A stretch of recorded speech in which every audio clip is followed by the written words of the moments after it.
starring Lee Marvin.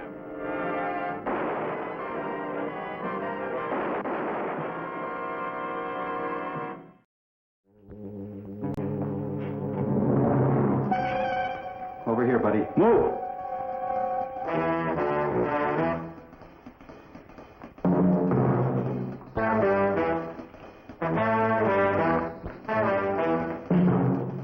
Sorry, baby.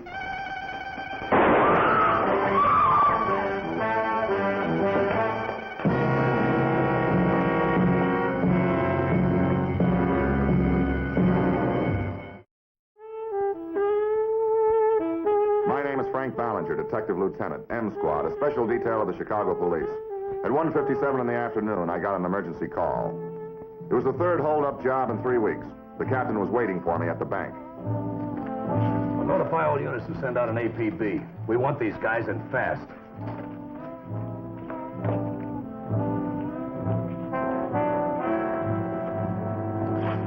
Oh, Frank. This time we know who we're after. Steve Butler. Right. We got a positive identification from the employees. What's the M.O.? It's a neighborhood bank, 3 masked men. They hit when deposits with their peak, and 3 of the guards were out to lunch. And they got away? Same as the other 2. We got the flash, set up roadblocks in the area, but they got away clean. This thing was planned down to the smallest detail. Fits the same pattern. Butler shot and killed one of the guards and a teller named Carolyn Wilton. Were they trying to resist? Well, the guard was, but according to witnesses, the Carolyn Wilton thing was deliberate. Why? We'll know that when we pick up Butler. You know, I don't think that Butler's the man behind this, John. Frank, we get a positive identification. Oh, he's the heavy, all right. But he doesn't have the brains to pull a job like this.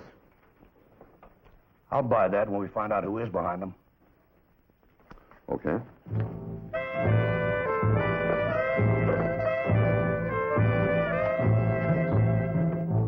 Only a psychopath kills without a motive, and Steve Butler wasn't one.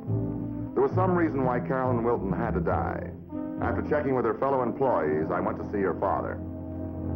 Sweet, gentle girl like Carolyn. So happy.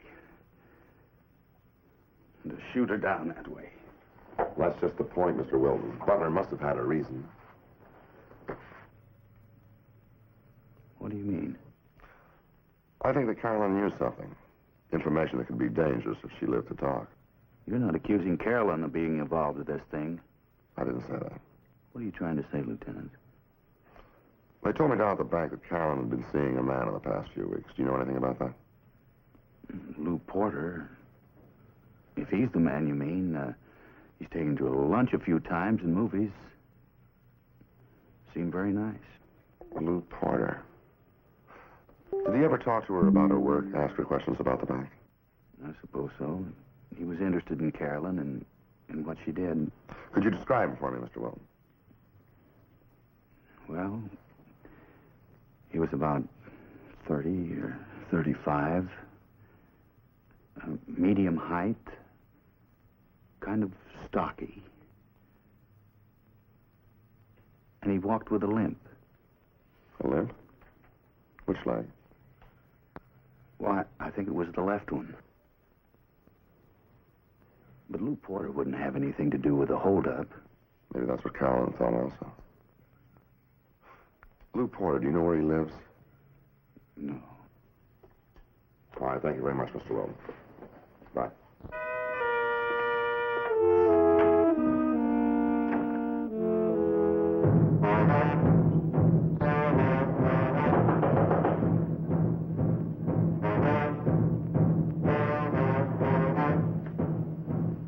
Who is it? Steve.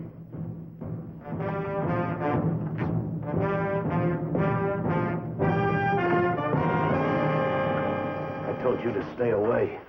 We're in the clear, Larry. Stop worrying. My worrying is what keeps us in the clear. You pulled that job less than 3 hours ago. You want to blow everything? What's the next layout? There is no next layout. 3 in a row, that's plenty.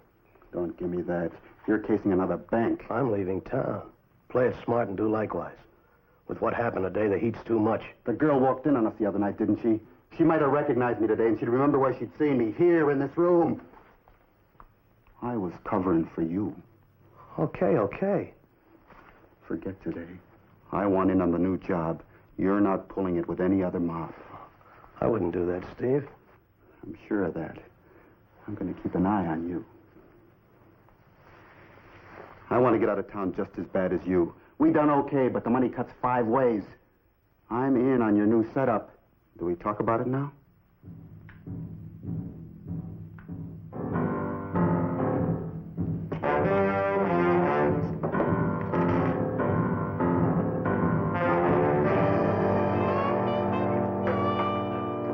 Well, boss. I think I've spotted it. The reason Carolyn Wilton was shot. The man behind Steve Butler's bank jobs, Larry Princeton. Larry Princeton, alias Lou Porter, alias Lou Parker. Well, there's half a dozen others. He always used to use his own initials. I first saw this FBI report when the bank robbery started. The bell didn't ring until I talked to Carolyn's father, and he described a man that she'd been seeing. Larry Princeton's an old-time bank robber. He's got a record as long as your arm. He's supposed to be going straight. Yeah, but did you see his M.O. when he was active? Used to hang around with Ace Landers until the FBI put him away. Now, Landers used to case banks. And he'd make plans of attack, and he'd sell those plans. But he'd never take any risk himself. Now Larry Princeton's doing the same thing. Mm-hmm. You think Butler's working for Larry? Well, not for him, but with him. Butler's got his own gang. How do you figure the Carolyn Wilton killing? Well, I think that she could put the finger on somebody. Somebody like Larry, the man behind the scene. Mm-hmm. Well, hold it, boss. If we pick up Larry now, he'll never lead us to Steve Butler. I want Butler for murder, Frank. So we want them both. But what I'd like to do is to Find them, watch them, and pin the next job on them. Yeah. Sure you would, but how are you going to find them? Well, Larry used to have a girl. Maybe she'll talk. Any harm in trying? No, go ahead. Thanks.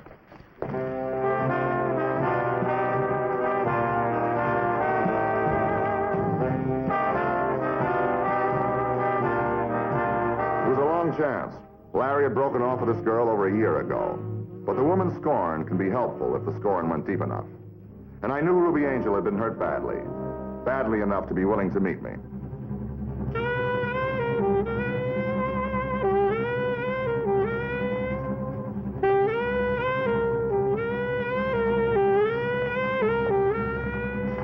Hiya, Ruby.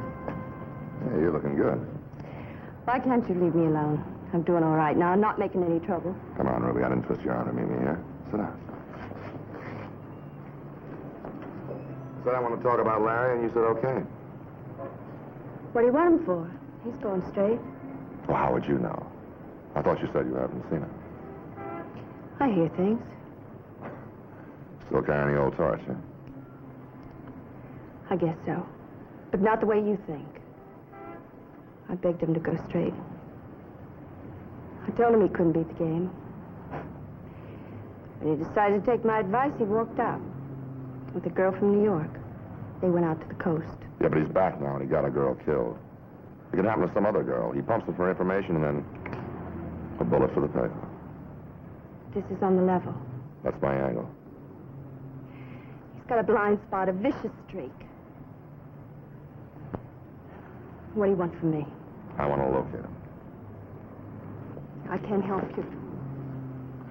Okay, Ruby. But if another girl gets killed... Frank, wait. The girl. Was it the girl killed at the bank today? That's right.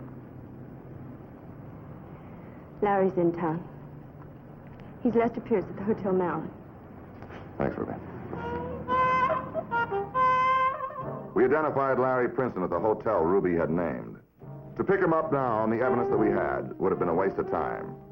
So we set a stakeout on him and then went home for the night. The next morning, I followed Larry from his hotel. He bought a necktie, had his hair cut, and around noon went to a branch bank on the south side. He walked in as if he were a customer. He came out with a girl. It looked like a date. She probably worked there. It was obvious that the girl was a new friend, that Larry was making a play for her. I checked with the bank manager. The girl was a teller named Ellen Thursby. That night I called on her. She was a trusted employee and unmarried. Her friend said that she was looking for a husband. Thank you. I'm afraid I don't understand. Why should the police be interested in me or my friends? We're just interested in one of your friends, Miss Thursby. You asked if I knew Lester. You mean him? Yes. That's the name you know him under. But we know him as Larry Princeton. Sugar or cream? Well, thanks, ma'am. I can't believe it. Les a criminal of some sort. Doesn't make sense. He's on record not only with us, but with the FBI. There have been cases of mistaken identity, you know. Believe me, this is no mistake.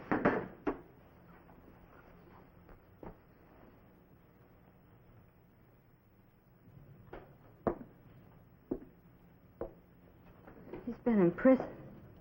Yeah. Les is such a kind, understanding person. Well, sure. When he wants to use somebody, especially a woman. Tell me one thing, Miss Thursby. Has he said anything to you about, marriage? I was so sure he cared for me. Probably he's changed. He's living all that down. I wish that were true for your sake. But his type never changes. Why should he do this to me? Well, I have a hunch about that. I'm going to ask you to do something for me, Miss Thursby. If he asks you any questions about the bank, no matter how simple they seem, don't answer or say that you don't know. He hasn't asked me anything like that. You'll have to be careful, because he's an old hand at finding out what he wants to know. Why haven't you arrested him? I can't. We don't have any evidence, just suspicion. But if we can nail him red-handed... I know there's a big risk involved, Miss Thursby, but you could help us. Never want to see him again. Your bank could be his next target. But if we knew the hour and the day that he was going to strike, we could be there to stop him, to prevent what happened the other day. But we've got to know his thinking, the type of questions that he's been asking.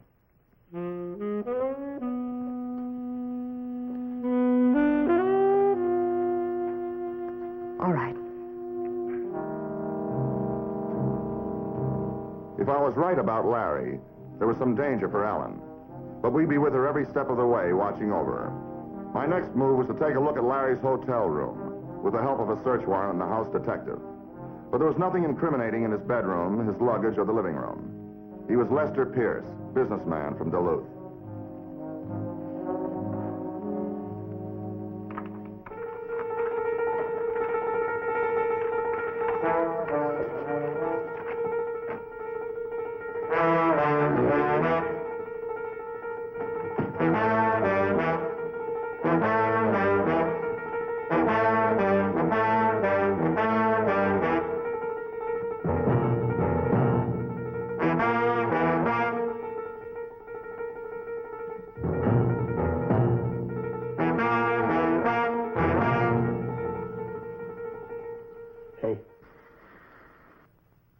Hey. Come on. What? Who let you in here? I pay the rent here. Well, tell them car shops I gotta get some sleep, huh? This isn't your room. 6:12. I've been here a whole month. Now get out, huh? This is 512.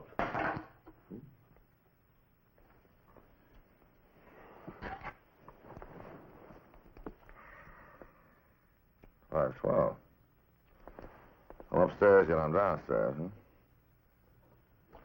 Yeah, but I'll bet you that's my bedroom. Come on, cut the comedy.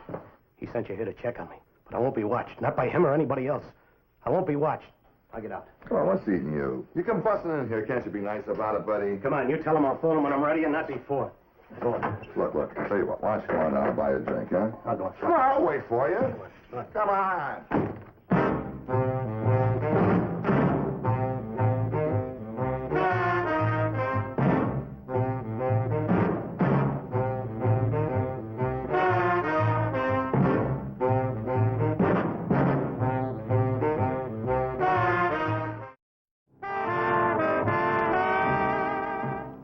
Larry Princeton when he went out the window and never came back to his hotel. And when I checked in the next morning, I was in for it. So he got away from you, huh? Anything from the lab on that glass or something? Well, up to now, nothing but a lot of smudged prints. Well, a print could prove Larry's identity, that he's in Chicago under an assumed name. Well, let's pick him up. For what, using a false name? We don't have anything on him except that he knew Carolyn Wilton. He's probably hiding his past from her. A lawyer could spring him like... That double talk he gave you sounds like he's cooking up a deal with somebody. Yeah, with somebody that doesn't trust him. You think he spotted you for a cop? No. I think he's worried about mob trouble. It could be. But if he shows up at that bank today, we'll know he's not worried about the police. Yeah, we'll see. Well, just don't let him see you.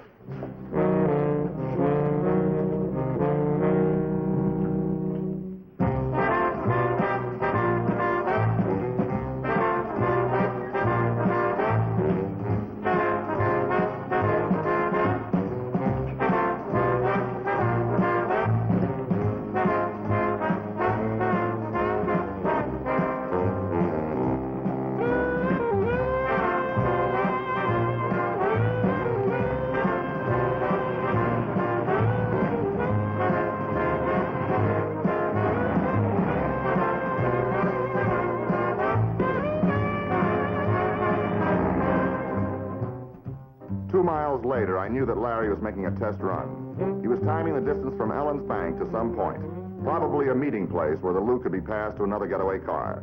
I stayed on his tail.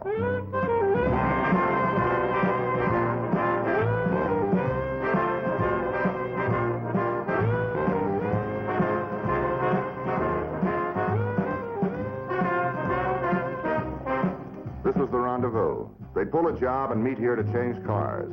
It was an old pattern, but knowing the pattern could be an edge.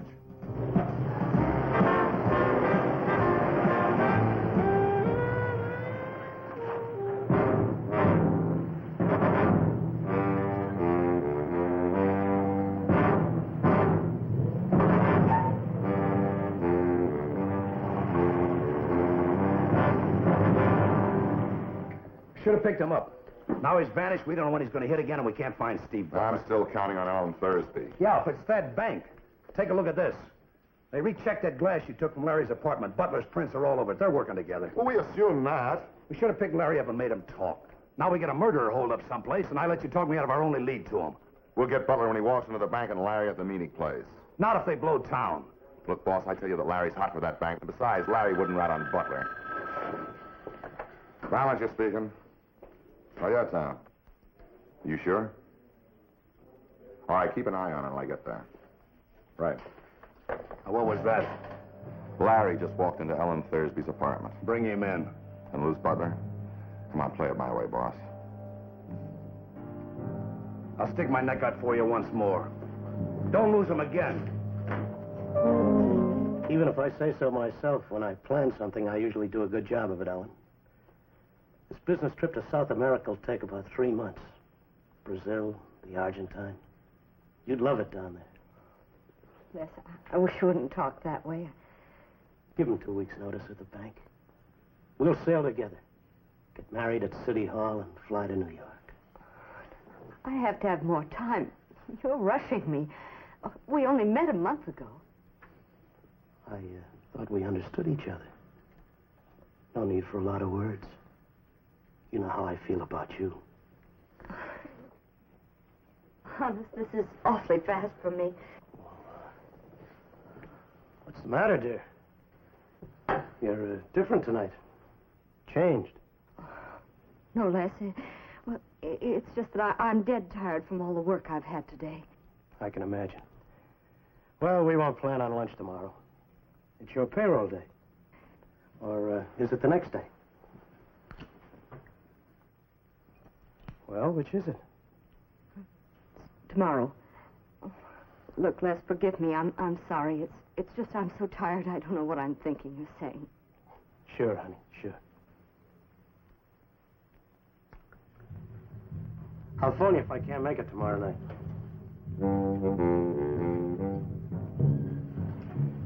Good night, honey.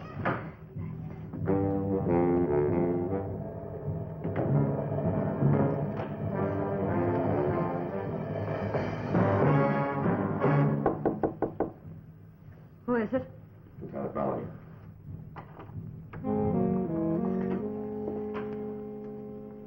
Where is he? Well, don't worry, he's left the building. I was on the upper landing. Well? Well, he kept talking about getting married, and he asked me about payroll day. He was forcing me to answer. I had to say something. Well, what'd you tell him? I told him tomorrow. But I think he's guessed. He knows I don't feel the same way about him. I'm afraid. How much money is there usually in the cage on a payroll day? About 100,000. The big kill. Well, we've been ready for him, but tomorrow we'll be extra ready. Now, I don't want you to see him again under any circumstance, you understand?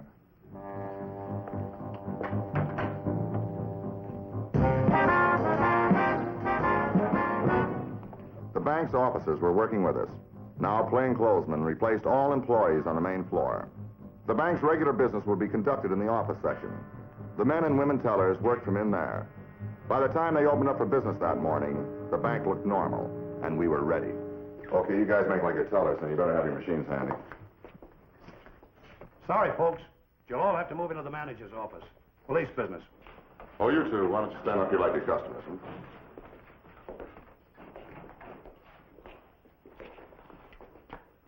That looks pretty good.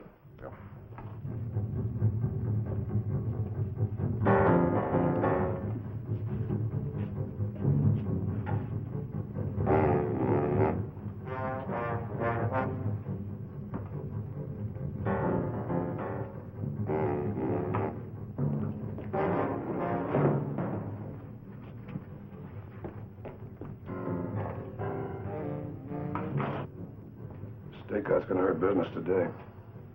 Not if we can stop a heist. Go check that detail outside. Good idea. All right, everybody freeze. It's a stick-up. Nobody move. Anybody tries is going to get hurt. Okay, clean the joint out. Forget it, Butler. It's the police. Drop your guns. Put your hands in the air. It's no good, Butler. Drop your gun. Hit me and she gets it. All right, hold your fire.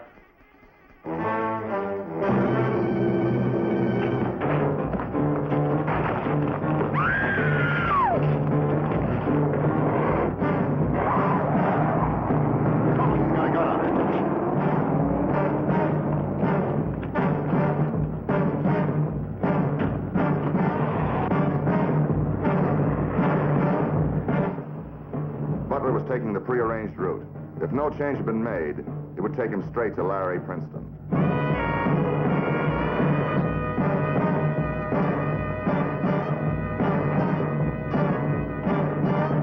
Went wrong. The cops are waiting for us. Well, what went wrong? How do I know? We walked right into it.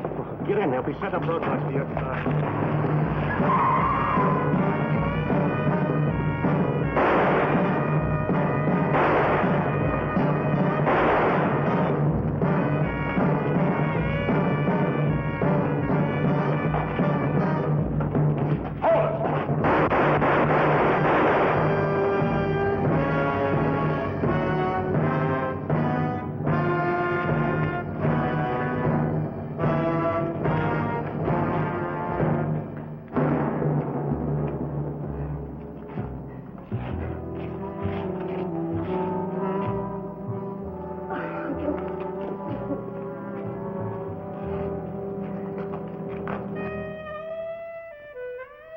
Larry Princeton is now in Stateville Prison for the rest of his life. The smart boys with the best of plans usually wind up there. They don't think of every detail, the one thing that can go wrong. As for Ellen Thursby, well, pretty young girls have a way of getting over broken hearts.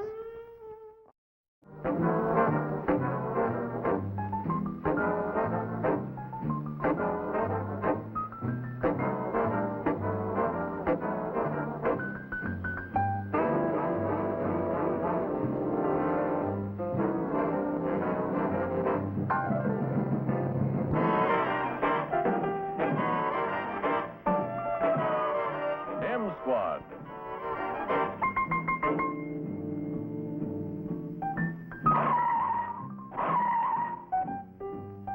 Starring Lee Marvin.